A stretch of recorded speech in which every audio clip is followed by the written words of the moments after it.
The drama surrounding Team USA had already reached a boiling point, but once Stephen A. Smith ignited the conversation with that single explosive segment, the situation transformed from controversy into catastrophe.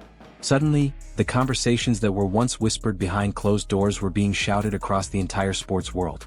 This wasn't just about whether Caitlyn Clark belonged on the Olympic roster.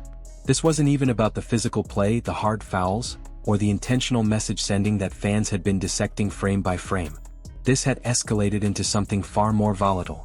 This was about the credibility of Team USA, the future of the WNBA, the reputation of its veterans, and the undeniable power of a rookie whose influence had begun reshaping the entire ecosystem of women's basketball.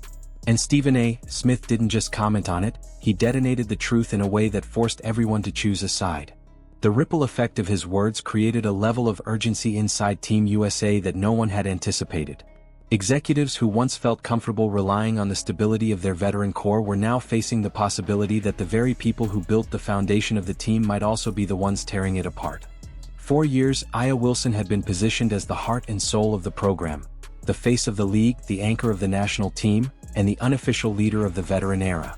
But once the perception shifted, once the public began interpreting her leadership as antagonistic rather than inspiring, the ground beneath her began to shake. Suddenly, the question wasn't whether she was talented enough. It wasn't about her accolades, her championships, her defensive dominance, or her status as one of the greatest players of her generation. The real question became much darker.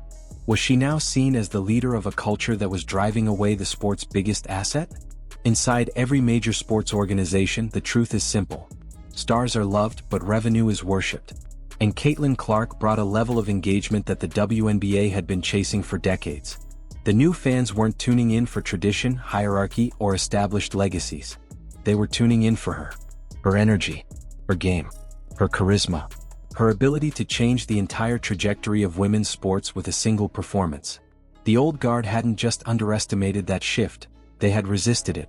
And with every viral clip, every shove, and every dismissive interview, they only amplified the narrative that Stephen A. Smith finally dragged into the spotlight. The perception had become reality. The veterans looked threatened and Clark looked targeted. When the practice walkout rumor broke, it sent the Team USA organization into full crisis mode. Coaches who had been trying to balance egos were suddenly forced to face the consequences of letting resentment fester for so long. Staff members who once believed the tension was manageable now realized they were dealing with a fracture that might not heal. And as Caitlyn Clark stepped away even briefly, the message was unmistakable. She wasn't just walking away from a difficult practice. She was walking away from a system that didn't value her. It was a symbolic declaration that she would no longer allow herself to be minimized in rooms she had already outgrown. The panic that followed wasn't the quiet, internal type that organizations can sweep under the rug. It was loud, public, and unavoidable. Sponsors monitoring brand reputation had already been nervous. Networks had already begun asking questions. Now they wanted answers. They demanded explanations for why the most influential athlete in the sport was being treated like a problem instead of a cornerstone. And in boardrooms far removed from the locker room, the discussions grew tense. If the culture inside Team USA was causing the sport's biggest star to consider stepping away, then changes had to be made immediately, no matter how messy or controversial they might be. That is why Stephen A.'s comment about Wilson being fired struck so deeply. It wasn't a prediction meant for shock value. It was a reflection of how professional sports operate. When a star player disrupts the system adapts. When the system disrupts the system gets replaced. And Aya Wilson suddenly found herself in a position she had never experienced before. She wasn't being criticized for her play. She was being scrutinized for her influence, her tone, her reactions, her presence, her leadership style, and the perception that she was the gravitational center of the resentment swirling around Caitlyn Clark. Whether fair or not, that perception carried weight. And in the world of elite sports, perception often becomes the only version of the truth that matters. Inside the locker room, the atmosphere reportedly shifted into something colder. Veterans felt the pressure tightening, understanding that for the first time, their status wasn't guaranteed.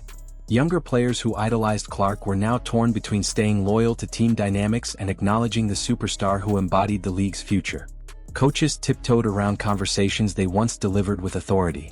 And as the organization scrambled to regain control, the silence from official channels made everything worse. Fans filled the void with their own theories, their own blame, their own accusations. And every single one of those narratives pointed back to the same central divide: the old guard versus the new era. Stephen A. Smith didn't create the crisis. He revealed it. He said out loud what thousands of fans had already pieced together. This wasn't about basketball. This was about power, ego, marketing, and the growing clash between legacy and evolution. And the louder the conversation became, the smaller Team USA's control over the narrative grew. The real tragedy of this moment is not that a conflict exists. Rivalries have always shaped sports. Growth has always challenged tradition. The tragedy is that instead of embracing Clark, instead of celebrating the unprecedented attention she brought, parts of the system chose to resist her. That resistance has now pushed the sport into a place where its future feels uncertain. If the most influential rookie of the modern era feels unwelcome in the program meant to represent national excellence, then the issue is bigger than one player.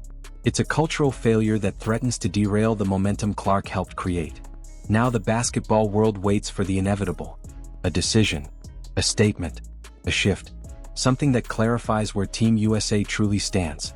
But one truth has already been carved into the foundation of this moment. Caitlyn Clark is not the problem. She is the revolution. And revolutions don't pause for comfort. They don't slow down for egos. They don't stop to protect the past. They replace it. Before you go, I want to hear from you. Do you believe Stephen A. Smith is right about the veterans protecting their territory? Do you think Caitlyn Clark is being unfairly targeted, or is this simply the growing pain of a league entering a new era? And most importantly, what do you think Team USA should do next? Drop your thoughts in the comments, hit that like button if you're